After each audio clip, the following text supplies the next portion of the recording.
আসসালামু আলাইকুম ওয়া রাহমাতুল্লাহ। এই ধান আপনারা জানেন কি? এই ধান কখন, কিভাবে, কোথায় এলো? কিভাবে আমাদের কাছে এই খাদ্য হিসাবে এই ধান আমাদের কাছে এলো? এই ধান প্রাক ঐতিহাসিক কালে মানুষ যখন জঙ্গলে বসবাস করত, তখন তারা নদীর পাড়ে, কোথায় নরম মাটিতে তারা খাদ্য তালাশ করত। তখন তারা চীনের ইয়াংসি নদীর উপত্যকায় একদল লোক এসে দেখলো কিছু গাছ দেখা যায়, তার মধ্যে কিছু দানা রহি আছে, সেগুলো ছিলিয়ে খাওয়া যায় খাদ্য হিসেবে। তখন থেকে তারা এই ধানকে বনু ধান বলে নাম দিল।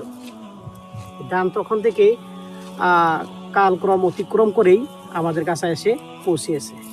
প্রায় সমকাল খ্রিস্টপূর্ব ৮,০০০ বছর পূর্বে এই ধান আমাদের কাছে এসেছে।